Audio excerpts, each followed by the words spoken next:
The Lost Cat. It was a sunny morning in the small town of Willow Creek. Emma, a young girl with curly brown hair, was playing in her front yard when she heard a soft meow. She looked around and saw a tiny, fluffy white cat sitting under a tree. Its big blue eyes stared at her, and it looked scared. "Oh no. Where did you come from?" Emma asked gently. She knelt down and reached out her hand. The cat hesitated, then slowly walked toward her. Emma carefully picked it up and stroked its fur. The little cat purred softly. "You must be lost. Don't worry, I'll help you," she said with a smile. Emma ran inside to tell her mom. "Mom, I found a cat. It looks lost. Can we help find its home?" Her mom nodded. "Of course, sweetie. Let's make some posters and ask the neighbors." Emma and her mom printed a picture of the cat and wrote, "Lost cat. Do you know its owner?"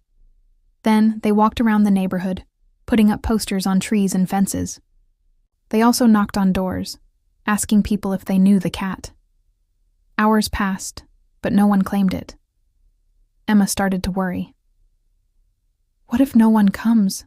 she whispered to the cat, holding it close. Just then, an old man with a cane walked up to them. "Excuse me, young lady," he said. "I think you have my cat." Emma's eyes widened. "Really? What's its name?" The man smiled. "Her name is Snowy. She ran away yesterday, and I have been looking for her everywhere." Emma looked at the cat. "Is your name Snowy?" she asked. The cat meowed happily and jumped into the old man's arms. "Thank you so much," the man said, his eyes full of joy. "Snowy is my best friend. I was so worried." Emma felt warm inside. She was happy that Snowy found her home. "I'm glad we could help," she said. As the man walked away with Snowy, Emma waved. "Goodbye." That night she felt proud. She had made a difference. And who knows, maybe another adventure was just around the corner.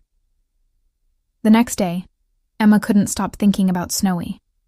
She wondered if the old man, Mr. Thompson, needed help with his pet. After school, she asked her mom if she could visit him. "Of course," her mom said, "but don't forget to be polite." Emma walked to Mr. Thompson's house, just a few blocks away. She knocked on the door, and after a moment, he answered with a warm smile. Snowy sat on his shoulder, looking happy. "Emma, what a nice surprise," Mr. Thompson said.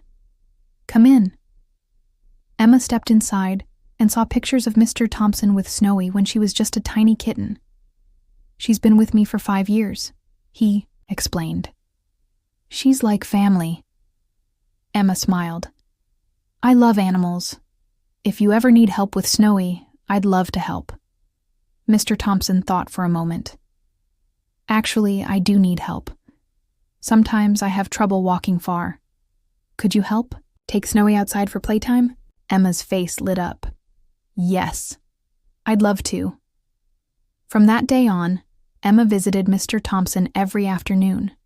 She played with Snowy, helped feed her, and listened to Mr. Thompson's stories.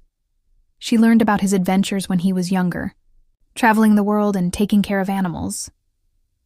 One afternoon, Mr. Thompson gave Emma a small book. "This is my journal from when I was a boy. I wrote about all the animals I met.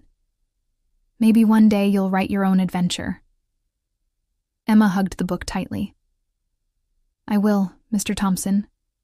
Thank you." She walked home that evening, feeling happier than ever. She had helped Snowy find her way home, made a new friend, and discovered a love for animals. She couldn't wait to see what adventure awaited her next.